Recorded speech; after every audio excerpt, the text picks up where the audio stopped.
लालू यादव की बेटी रोहिणी आचार्य ने वीडियो पोस्ट शेयर किया है। इस वीडियो में रोहिणी पटना के एक स्थानीय पत्रकार से बातचीत कर रही हैं। इस बातचीत में रोहिणी ने तेजस्वी को लेकर सवाल उठाए हैं। रोहिणी ने कहा कि लालू जी को किडनी देने बेटे आगे क्यों नहीं आए, शादीशुदा बेटी बहन से किडनी क्यों ली थी, किडनी देते वक्त बेटा भाग गया था। आइए अब सुनिए पूरा वो वीडियो, रोहिणी ने उसमें क्या क्या बातें कही हैं। रोहिणी आचार्य बोल रहे हैं। हाँ बताया जाए। कल क्या आप बोल रहे थे टीवी पे? तो बोल ही रहा हो तो सुन ही ली है यार। नहीं, आप अपने मुंह से हमको बताइए ना, क्या बोल रहे थे? कौन बोला था आपको बोलने के लिए? नहीं कोई नहीं बोला था। मैंने कहा, मैंने जो बोला ही है कि बेटियों का काम है अपने घर में रहना शादी के बाद में, यही बोला था। ठीक है, मेरे हिसाब किताब मेरा रखे हैं कि हम कितना बार अपने माँ बाप के घर में जाते हैं। नहीं मैडम, मैं इतना नहीं रखी। मैंने ये कहा इसमें अगर कोई गलत कहा हो तो कहिए, आप बताइए। नहीं, क्या मतलब? तक अपने नैहर में नहीं रहना चाहिए, मैंने यही कहा था। हाँ, तो क्यों कोई ज्यादा दिन मतलब कितना दिन होता है? 1 घंटा 2 घंटा कितना दिन का होता है? ज्यादा दिन बताइए। नहीं आप जितना आप मेरा तो कहना यही था। आप चूंकि अभी लगता है आपकी तबीयत खराब है, आवाज भी नहीं आ रही है, मैं ये नंबर रख लेता हूँ आपको बाद में। नहीं, बाद में मेरा तबीयत बहुत ठीक है, आप बात कीजिए। बेटियों को कितना घंटा कितना दिन मायके में रहना चाहिए, खाली इसका हिसाब बताइए। भाई पर्व त्योहार उत्सव पर शादी ब्याह में आना चाहिए, फिर चले जाना चाहिए। हम वहाँ पे बैठते हैं, हम आपके घर में बैठते हैं। यार मैंने जो लगा जवाब दिया, अगर इसमें आपको कोई ऑब्जेक्शन है, बुरा लगा तो वो दूसरी बात है। नहीं, हमको कोई बुरा नहीं लगा। हमको बुरा लगा कि आप मेरी माँ का नाम लेके बोले कि राबड़ी देवी से बात हुआ। कब बात हुआ है राबड़ी देवी से आपका? नहीं, मैंने नाम लिया, किस संदर्भ में नाम लिया, मेरा कहने का मतलब वो दूसरा था। आप दूसरा समझे, मैं थोड़े आपके खिलाफ हूँ। नहीं, मेरे खिलाफ के बात नहीं हो रहा है। नहीं, यहाँ खिलाफ का बात नहीं हो रहा है। यहाँ बात हो रहा है, यहाँ बात हो रहा है कि बेटियों को कुंडली मार के मायके में नहीं बैठना चाहिए था। आप बताइए, आपको कौन बोला ये सब बात? अब जाके लालू यादव आपकी माँ थोड़े बोले हैं कि कुंडली मार कर नहीं बैठ। मैं अपने से कहा कि बेटियों को एक मिनट, आप अपनी बेटियों को बोलिएगा, आप अपनी बहन को बोलिएगा, आप अपनी माँ को बोलिएगा, आप अपनी बहू को बोलिएगा। आप इस बेटी का जिम्मा नहीं लिए हैं। इस बेटी का जिम्मा लालू यादव राबड़ी देवी लिया है। और कितना बार हम अपने मायके में आके बैठते हैं, जाके हिसाब किताब कर लीजिएगा। आपकी तरह घटिया आदमी नहीं है, समझे? अच्छा ठीक। हम अपने पति के घर में बैठते हैं, माँ बाप जब बुलाया है तब गए। इस बार भी आपका बॉस लीडर तेजस्वी यादव बुलाया था, तब हम गए थे। जा करके रजिस्टर मेंटेन में कर लीजिएगा सुधार। कितना दिन रोहिणी आचार्य कितना साल तक बैठती है? अच्छा एक और बात, शादीशुदा औरत लोग का क्या काम है ये तो आप बहुत अच्छा से बता दिए। मायके में नहीं बैठना चाहिए। आप ये क्यों नहीं पूछे कि शादीशुदा औरत का हिम्मत कैसे हुआ अपने बाप को किडनी देने का? बताइए। क्या बेटा का है नहीं दिया, बेटा का है नहीं दिया, आप बताइए इसका जवाब। ये रोहिणी आचार्य पूछ रही है। नहीं आप क्रोध में है ना? आप क्रोध में हम नहीं है, क्रोध में हम नहीं है, हम सवाल पूछ रहे हैं। आप जो बोल रहे हैं ना कि बेटियों को मायके में शादी में आना चाहिए, पर्व त्योहार में आना चाहिए, फिर चल जाना चाहिए, तो ये तो आप नहीं बोले कि शादीशुदा महिला लोग को, शादीशुदा बहन बेटी को अपने बाप को किडनी नहीं देना चाहिए, ये तो आप नहीं बोले। तो लालू यादव की बेटी का ये नया वीडियो जिसे आप सुन रहे थे, जिसमें वो कई तरह की बातें तेजस्वी यादव और पूरे परिवार को लेकर कह रही हैं। वहीं दूसरी तरफ एनडीए में शपथ की तैयारी चल रही है। एक तरफ यादव परिवार में किस तरह का घमासान मचा हुआ है, पारिवारिक कलह खुलकर सामने आ रही है। तेजस्वी के नेतृत्व को लेकर रोहिणी ने कई सवाल उठाए हैं। नीतीश कुमार और सम्राट चौधरी वहां पर गांधी मैदान में पहुंचे हैं। ये तस्वीरें हम वहीं की आपको दिखा रहे हैं। एक तरफ किस तरह से एक बड़े मैंडेट के साथ बिहार में एनडीए की सरकार बनी और उसके बाद अब पूरे शान और शौकत के साथ, पूरी तैयारी के साथ एनडीए में शपथ की तैयारी। वहीं दूसरी तरफ लालू परिवार में छिड़ी लड़ाई का ये एक नया वीडियो जिसमें रोहिणी कई आरोप लगाते हुए नजर आ रही हैं। तो देखिए, दो तस्वीरें आपको दिखा रहे हैं। एक तरफ लालू परिवार में किस तरह से कलह मची हुई नजर आ रही है, लालू परिवार में किस तरह से लड़ाई हो रही है, बहन रोहिणी आचार्य किस तरह से नाराज नजर आ रही हैं, आहत नजर आ रही हैं। और एक पत्रकार के साथ बातचीत में उन्होंने जिस तरह से अपने पिता को किडनी दी थी उसका भी जिक्र किया और यह बताने की कोशिश करती हुई नजर आई कि उस वक्त भाई आखिर कहां थे। तो तेजस्वी यादव का बिना नाम लिए बार बार रोहिणी आचार्य हमला बोलती हुई नजर आ रही है। और दूसरी तस्वीर में आप देखिए, एनडीए ने जिस शानदार बहुमत के साथ इस बार नंबर्स हासिल किए हैं, उसके बाद शपथ ग्रहण की गांधी मैदान में तैयारियां हो रही हैं। सम्राट चौधरी और नीतीश कुमार मुआयना करते नजर आ रहे हैं। और आइए आगे बढ़ते हैं। जम्मू कश्मीर के सरकारी मेडिकल कॉलेज में डॉक्टरों के लॉकर्स की चेकिंग जारी है। एसएमजीएस अस्पताल में कई लॉकर्स चेक किए गए हैं। रिपोर्ट दिखाते हैं आपको।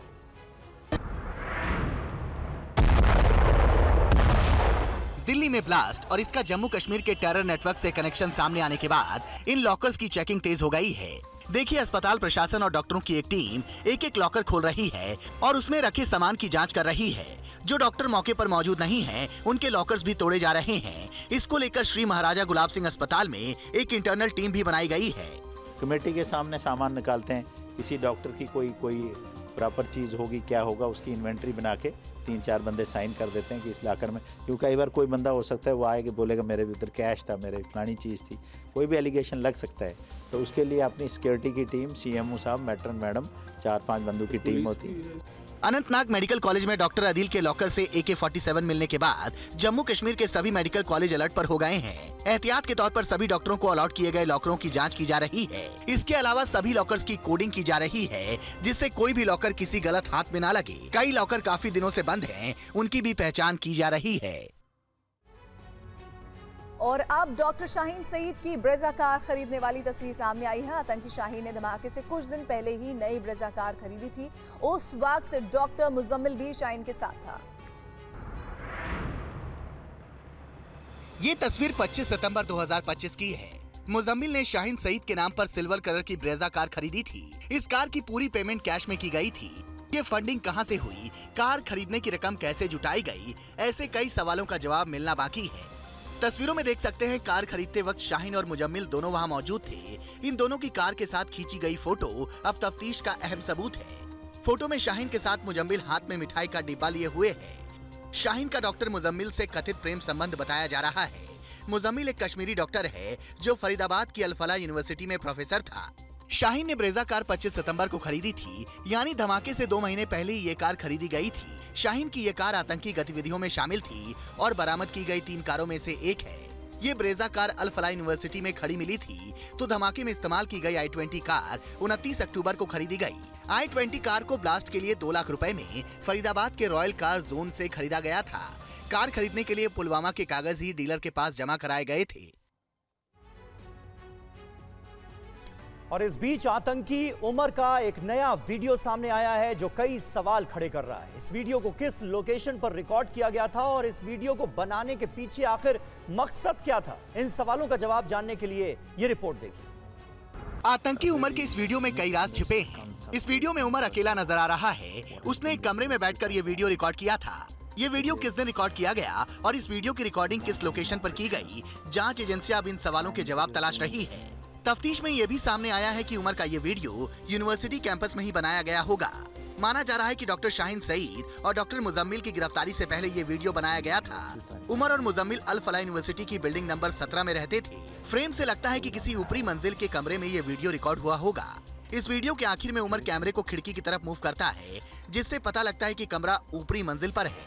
सूत्रों ने बताया कि ब्लास्ट की प्लानिंग के दौरान युवाओं को भड़काने के लिए ये वीडियो बनाया गया था। हालांकि फॉरेंसिक जांच के बाद ही इस वीडियो का पर्दाफाश संभव है। दरअसल डॉक्टर उमर ने ही दिल्ली में i20 कार से आत्मघाती धमाका किया था। इस मामले में अब तक 8 संदिग्धों की गिरफ्तारी हुई है। अभियुक्तों में 6 डॉक्टर शामिल हैं। जांच एजेंसियां इस मॉड्यूल के बाकी सदस्यों और तकनीकी सपोर्ट नेटवर्क का पर्दाफाश करने में जुटी है।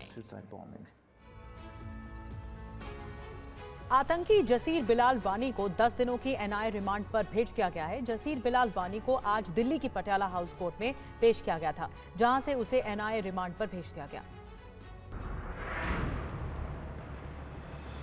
आतंकी जसीर बिलाल वानी उर्फ दानिश दिल्ली कार धमाके के आत्मघाती हमलावर डॉक्टर उमर का करीबी सहयोगी है। जसीर की पेशी से पहले धमकी को देखते हुए कोर्ट परिसर की सुरक्षा व्यवस्था को बेहद कड़ा कर दिया गया था। काले कपड़े में छिपाकर उसे कोर्ट लाया गया, जहां सुनवाई के बाद उसे 10 दिन की एनआईए की कस्टडी में भेज दिया गया है। जांच में ये बात सामने आई है कि आतंकी दानिश डॉक्टर उमर का सबसे भरोसेमंद सहयोगी था और हमले की साजिश के हर चरण में शामिल था। जसीर बिलाल टेरर नेटवर्क को टेक्निकल सपोर्ट, ड्रोन मॉडिफिकेशन और संभावित हमलों के लिए उपकरण तैयार करने में मदद करता था। राजनीति विज्ञान के स्टूडेंट रहे बिलाल को 2023 में आत्मघाती हमले के लिए कट्टरपंथी बनाया गया था, लेकिन जब बिलाल से इस साल हमला करने के लिए कहा गया तो उसने यह कहते हुए मना कर दिया कि इस्लाम में आत्महत्या पाप है। लेकिन उमर उसे आत्मघाती हमलावर बनाने पर अड़ा रहा। हालांकि बाद में बिलाल के मना करने पर उमर खुद ही हमलावर बन गया। जसीर बिलाल की गिरफ्तारी से आतंकी संगठन जैश ए मोहम्मद से जुड़े पूरे अंतर्राज्यीय आतंकी नेटवर्क को उजागर करने में बड़ी मदद मिली है। और दिल्ली की 4 जिला अदालतों को बम से उड़ाने की धमकी मिली है। जैश के एक मेल में ये धमकी दी गई है। राजधानी दिल्ली की सुरक्षा को देख रही एजेंसियों में उस वक्त हड़कंप मच गया जब शहर की 4 प्रमुख जिला अदालतों पटियाला हाउस, साकेत, रोहिणी और 30 हजारी कोर्ट को बम से उड़ाने की धमकी मिली। ये धमकियां ईमेल के जरिए दी गई थी, जिसके बाद अदालतों में अफरा तफरी का माहौल बन गया। जब भी इस तरीके की कोई धमकी आती है तो उस पर सिक्योरिटी एजेंसी उनको भी नज़रअंदाज नहीं करते। जब से हमारा ये लाल किला वाला कांड हुआ था, अभी जो रिसेंटली हुआ है, उसके बाद से ही हमारे यहाँ पे पटियाला हाउस में और बाकी कोर्ट कॉम्प्लेक्सेस में भी जो हमारे डिस्ट्रिक्ट जज होते हैं, जो हमारी बिल्डिंग मेंटेनेंस कंस्ट्रक्शन कमेटी के ऑफिसर्स होते हैं, सिक्योरिटी एजेंसीज होती हैं और जो बार एसोसिएशंस हैं, वो चारों बड़े कोऑर्डिनेशन में मिल करके काम कर रहे हैं। आज ही लाल किला धमाके के अभियुक्त जसीर बिलाल वानी को पटियाला हाउस कोर्ट में पेश किया जाना था। इसके ठीक पहले सुबह 11 बजे धमकी भरा मेल भेजा गया। उसे देखते हुए अदालतों की सुरक्षा और सख्त कर दी गई और बड़े पैमाने पर सुरक्षा चेकिंग की गई। और दिल्ली ब्लास्ट के बाद पूरे देश में अफवाहों का माहौल बना हुआ है। इसका फायदा साइबर ठग उठा रहे हैं। साइबर ठग खुद को एटीएस और एनआईए के अधिकारी बताकर लोगों को डराते हैं और लाखों रुपए की वसूली करते हैं। ऐसा ही एक मामला अब कानपुर से सामने आया। कानपुर में एटीएस चीफ बनकर 6,66,000 की ठगी की गई। साइबर ठग ने कहा कि दिल्ली ब्लास्ट में आपका नाम आया है। उसने पीड़ित को 2 दिन डिजिटल अरेस्ट करके खाते में मोटी रकम ट्रांसफर कराई। ये वारदात यूपी के कानपुर में हुई। 9 से 11 नवंबर के बीच हुई इस घटना में ठगों ने खुद को उत्तर प्रदेश एटीएस का अधिकारी बताकर महिला को फोन किया और दावा किया कि उनका मोबाइल नंबर हाल ही में दिल्ली धमाके से जुड़ी आतंकी गतिविधियों में ट्रेस हुआ। डराने धमकाने की रणनीति अपनाते हुए ठगों ने महिला को डिजिटल अरेस्ट कर लिया। ठगों ने कहा कि अगर तुरंत सहयोग नहीं किया तो पूरे परिवार को गिरफ्तार कर लिया जाएगा। ये साइबर ठग लगातार कई घंटों तक वीडियो कॉल कर धमकाते डराते रहे और आखिर में महिला ने दबाव में आकर ठगों के खाते में 6,66,000 रुपए ट्रांसफर कर दिए। सिंस दिल्ली ब्लास्ट अभी रिसेंटली हुए हैं तो डर का माहौल क्रिएट करने की कोशिश की। इसी का फायदा उठाते हुए साइबर फ्रॉड भी हुआ। और अब खबर 2020 दिल्ली दंगों से जुड़ी हुई। दिल्ली पुलिस ने हाई कोर्ट में दंगों के अभियुक्त उमर खालिद, शर्जील इमाम की जमानत याचिकाओं का विरोध किया है। पुलिस ने कोर्ट में कहा है कि दंगा राष्ट्र की संप्रभुता पर बहुत बड़ा हमला था। दिल्ली पुलिस की ओर से पेश सॉलिसिटर जनरल तुषार मेहता ने दलील दी कि समाज को सांप्रदायिक आधार पर बांटने की कोशिश हुई है। ये महज सीएए के खिलाफ आंदोलन नहीं था, बल्कि पूर्व नियोजित था। दिल्ली पुलिस का ये कहना है कि दिल्ली दंगा सुनियोजित था। और बड़ी जानकारी आ रही है कि बिहार के लिए बीजेपी ने पर्यवेक्षक नियुक्त किए हैं। केशव प्रसाद मौर्य पर्यवेक्षक बनाए गए हैं। अर्जुना मेघवाल और साध्वी निरंजन ज्योति सह पर्यवेक्षक नियुक्त की गई हैं। बिहार में कल सुबह 10 बजे बीजेपी विधायक दल की बैठक है। और बिहार में एनडीए की जीत के बाद भी जीतन राम मांझी के दिल में एक कसक है। उन्होंने टीवी9 से कहा कि गठबंधन कोटे से कम सीटें मिलने का मलाल अब भी है। टीवी9 संवाददाता रुपेश कुमार ने उनसे बातचीत की। सीट बंटवारे के बाद जीतन राम मांझी थोड़े मायूस दिख रहे थे, मायूसी थोड़ी कम हुई? नहीं, वो तो आज भी हम कहते हैं कि एक कसक रह गई हमारे दिमाग में। हम कोई अतिशयोक्ति की बात नहीं कही थी कि हमको 50 दे दीजिए, 100 दे दीजिए, और आज है कि 40 पर 45 पर लड़ने वाले लोग ले आए हैं 5% वोट, 6% वोट, तो कहते हैं कि 6% वोट आया। कम सीट मिलने का तो अफसोस है कि अभी मान्यता प्राप्त हम नहीं हो सके। अगर 15 सीट की बात हमने की थी और 2020 में स्काई ट्रैक्ट हमारा था 60% एंड एबव का, अगर होता तो 7 में जब 4 हम हुए थे तो 14 में 8 हो जाते, तो 8 हो जाते तो मान्यता प्राप्त हो जाती हमारी। एक सवाल, प्रशांत किशोर अभी कह रहे हैं कि वोट खरीद कर सरकार मतलब बना रहे हैं, या इतना जो प्रचंड बहुमत मिला है ये वोट खरीद कर मिला है? ये विरोधी पार्टी जो हार जाते हैं कोई न कोई रूप में अपने वोटर को शांत करने के लिए, संतुष्ट करने के लिए ऐसा बोलते हैं। और पटना में नए विधायकों के लिए बन रहे नए बंगले भी। दारोगा राय पथ पर 3 फ्लोर के नए बंगले बन रहे हैं। विधानसभा सीट के मुताबिक ये बंगले बनाए जा रहे हैं। बंगले में सारी सुविधाएं होंगी, पार्किंग और बागवानी भी देखने को मिलेगी। शपथ ग्रहण के बाद विधायकों को ये बंगले सौंपे जाएंगे। और दारोगा राय पथ पर बन रहे इन बंगलों का TV9 संवाददाता आकाश वत्स ने जायजा लिया है। आप भी देखिए कैसा है नवनिर्वाचित विधायकों का नया बंगला। पटना में विधायकों के लिए जो नए आवास तैयार किए गए हैं, उस आवास के ठीक सामने ऐसे ही नंबर और विधानसभा क्षेत्र का नाम लिखा हुआ आपको दिखेगा। जैसे निर्वाचन क्षेत्र संख्या 100 बरौली विधानसभा क्षेत्र का नाम होगा, और ऐसे ही ये जितने भवन, जितने आवास बनाए गए हैं विधायकों के 181, उसके सामने में लिखे हुए हैं विधानसभा क्षेत्र के नाम। हम अंदर चलकर आपको दिखाते हैं कि किस तरीके से इसे तैयार किया गया है और कैसी इसमें व्यवस्थाएं हैं। ये एक स्पेस है, इसे पार्किंग के तौर पर में भी इस्तेमाल कर सकते हैं, या फिर ठंड के दिनों में ये बाहर बैठने के लिए भी बनाया गया है, या फिर इसे जो विधायक हैं, जो चुने हुए प्रतिनिधि हैं, वो इसे गार्डन स्पेस के तौर पर भी इसका इस्तेमाल कर सकते हैं। अब हम अंदर की तरफ आएंगे और अंदर चलकर दिखाते हैं कि इसे किस तरीके से तैयार किया गया है।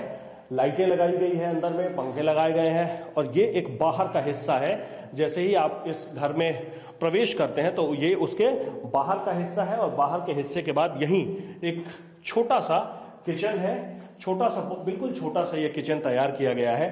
और इसके साथ ही इस हिस्से से इस बिल्डिंग में असल में इसे एंट्री गेट आप ये कह सकते हैं। यहाँ टेबल कुर्सी ये सब लगा दी गई है, लाइब्रेरी के लिए भी व्यवस्था की गई है। इस तरफ दिखाइए कि आप इसमें कुछ साज सज्जा के सामान या फिर किताब रख सकते हैं।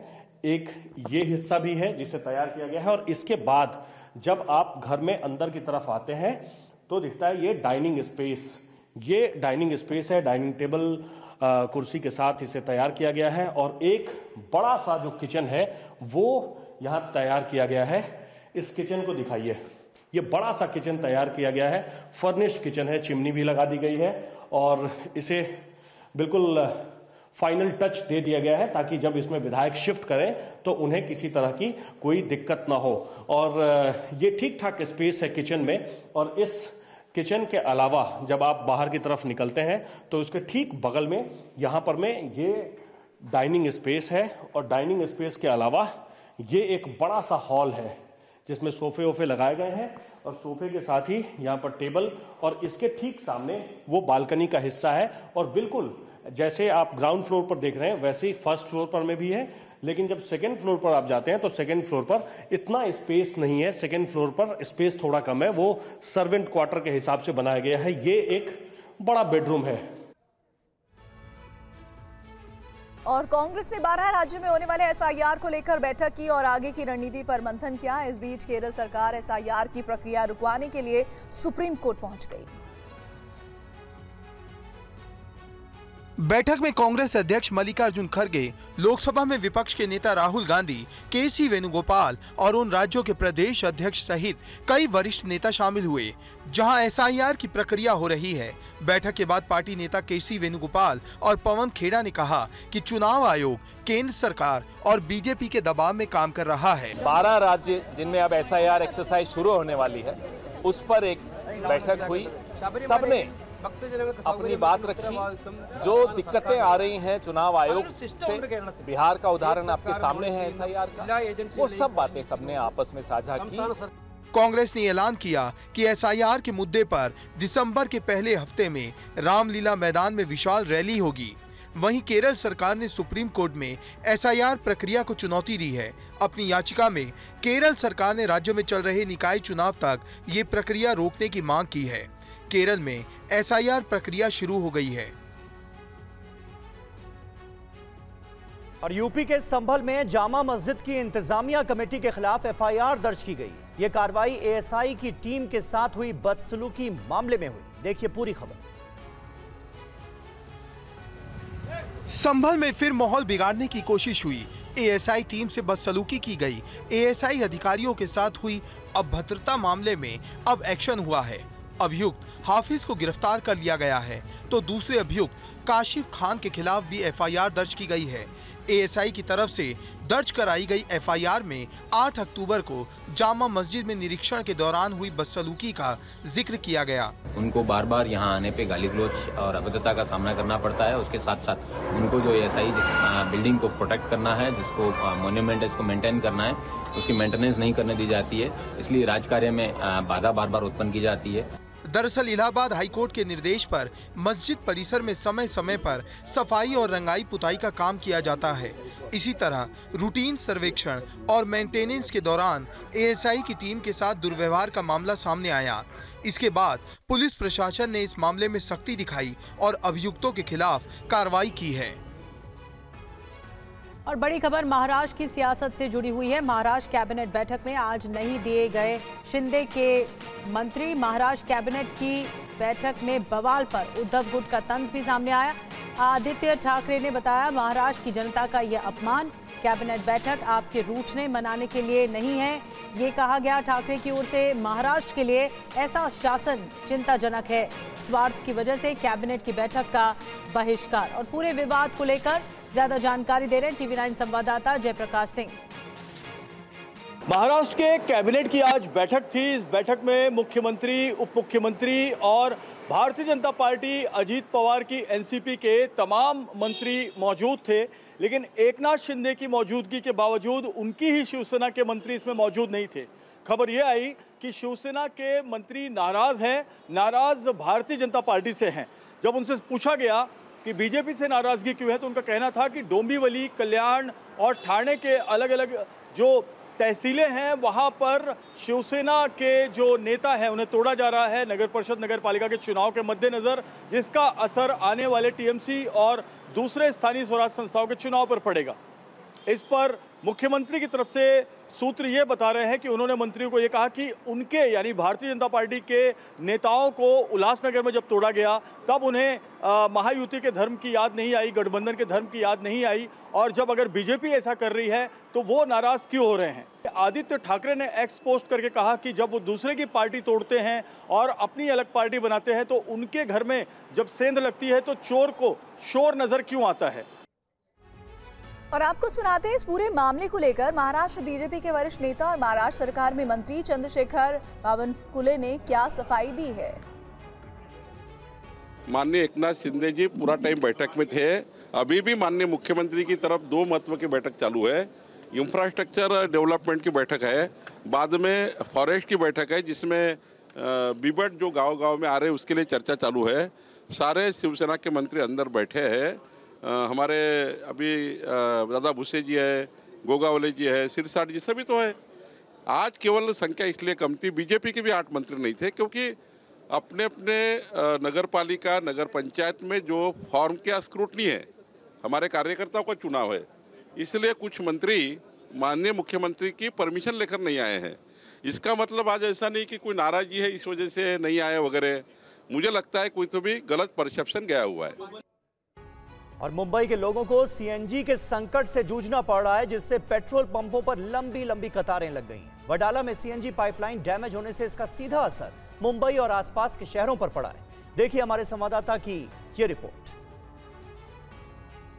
तमाम टैक्सी वाले हैं, ये सब साउथ मुंबई में रहते हैं, कोई साउथ सेंट्रल में रहता है, कोई सेंट्रल मुंबई में रहता है। आप कहाँ रहते हैं भैया? मैं धारावी में। धारावी में कहाँ ढूंढे आप पंप पे आज सीएनजी? सीएनजी लगभग सारे पंप पे। कहाँ पे? आरटीओ गए, उसके बाद यहाँ भाई कल्ला और ताड़देव, अर्थर रोड, वर्ली नाका, फेमस, लास्ट ऑप्शन यही हम लोग आके यहाँ रुके। मिला आपको अब तक? अभी तक तो कुछ नहीं मिला। आपको कुछ मिला चाचा? कुछ नहीं मिला। सुबह 4 बजे से लाइन लगा है, कल से भटक रहे। बीएसटी में भी गए, उधर से भी भगाया गया, कहीं नहीं। आगरी पाड़ा कहीं पे भी पंपे में गैस ही नहीं। ये देखिए यहाँ पर टैक्सी वाले, हम पहले इनसे बात करते हैं। आप बताएं कि कितने देर से आप लोग इंतजार कर रहे हैं यहाँ पर सीएनजी गैस का? हम लोग को 2 दिन हो गए, 2 दिन हो गए। 4 बजे से लगा है, अभी तक कुछ हल नहीं हो रहा है। कोई आपको कोई सीएनजी गैस मिली अब तक? मिल रहा है, लेकिन आधा तो वहाँ से आके घुस रहे ले, आधा आके हम लोग इधर लाइन में खड़े रह के मर रहे ले। कब से नंबर लगाया? रात को 2 बजे से 3 बजे से लाइन में खड़े। 2-3 बजे। आगे बढ़ते हैं। गृह मंत्री अमित शाह ने नक्सली कमांडर हिडमा के खात्मे के लिए 30 नवंबर की डेडलाइन तय की थी, मगर सुरक्षा बलों ने हिडमा को 12 दिनों पहले ही मार गिराया। हिडमा का अंत होने के बाद सुकमा में आतिशबाजी की गई है। तस्वीरें छत्तीसगढ़ के सुकमा की हैं। नक्सली कमांडर हिडमा के मारे जाने का जश्न मनाया गया। स्थानीय लोगों ने जमकर आतिशबाजी की। जिन गांवों में कभी हिडमा के नाम से खौफ छा जाता था, वहां आज लोग खुलेआम जश्न मनाते दिखे। सुकमा के कई इलाकों में लोगों ने पटाखे फोड़े और आतिशबाजी की। दशकों तक खून खराबे और दहशत का पर्याय रहा हिडमा अब इतिहास बन चुका है। सुकमा के लोगों के लिए ये खबर राहत की सांस लेकर आई है। तो बड़ी बात यह है कि सुरक्षा बलों ने टारगेट से पहले ही हिडमा का खात्मा कर दिया।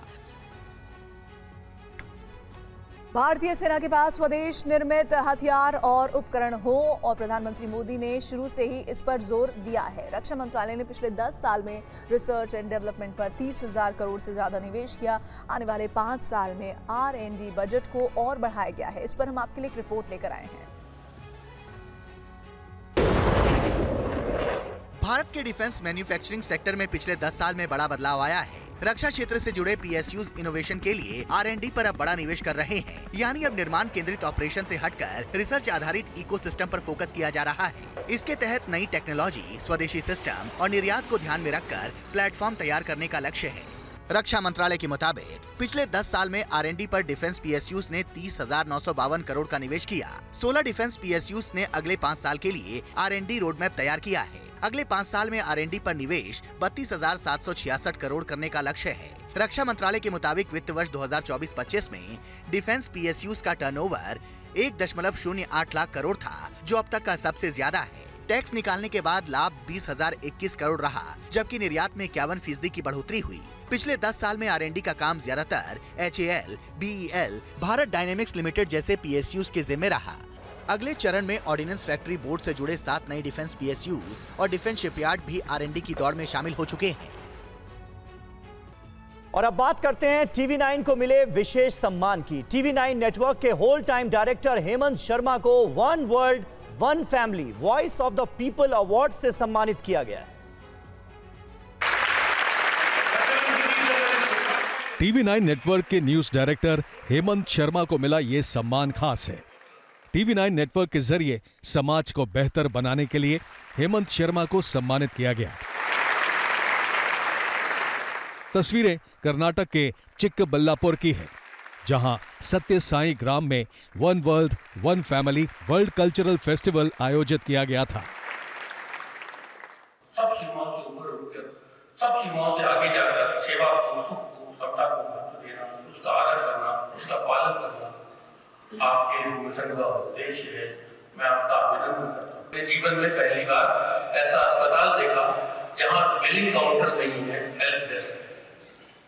वही स्थिति मुझे शिक्षा के बारे में बताई गई और वही स्थिति पोषण के बारे में। मुझे याद नहीं है कि दुनिया में कहीं पर भी पूरे ग्लोब में एक दिन में 1 करोड़ बच्चों को पोषण दिया जाता है। इस काम के लिए मैं मधुसूदन साई जी को प्रणाम करता हूँ, आपकी स्तुति करता हूँ।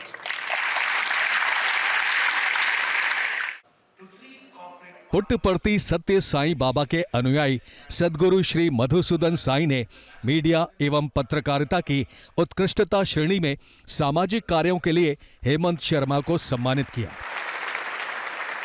वन वर्ल्ड वन फैमिली का संकल्प बना लेकर आपका यह मिशन चल रहा है। मेरी शुभकामनाएं। मैं आपको फिर से प्रणाम करता हूं और आभार व्यक्त करता हूं मुझे ये सम्मान देने के लिए, जिसके लिए मैंने पहले कहा कि मैं इसके लायक नहीं हूँ। इसलिए मैं इस सम्मान को आपको समर्पित करता हूँ। जिस तरह यज्ञ में पुरोधा कहता है इदम इंद्राय नमः, यह इंद्र का है, मेरा नहीं है, वैसे इस सम्मान के प्रति मेरा मन कहता है इदम मधुसूदनाय नमः। इस मौके पर मधुसूदन साई ने TV9 की तारीफ की। मधुसूदन साई ने कहा कि TV9 की सकारात्मक रिपोर्टिंग से मुफ्त इलाज के लिए संस्थान आने वाले मरीजों को मदद मिलती है। प्रसिद्ध लेखक Ruskin Bond, doctor Vikram Sampat और अमीश त्रिपाठी को भी one world one family voice of the people award मिला। प्रसिद्ध voice over artist Harish Bhimani को literary and advocacy impact category में सम्मान मिला। और बड़ी खबर आपको बता रहे हैं, गांधी मैदान पहुंचे नीतीश कुमार और सम्राट चौधरी। शपथ ग्रहण स्थल का निरीक्षण किया गया है उनकी ओर से।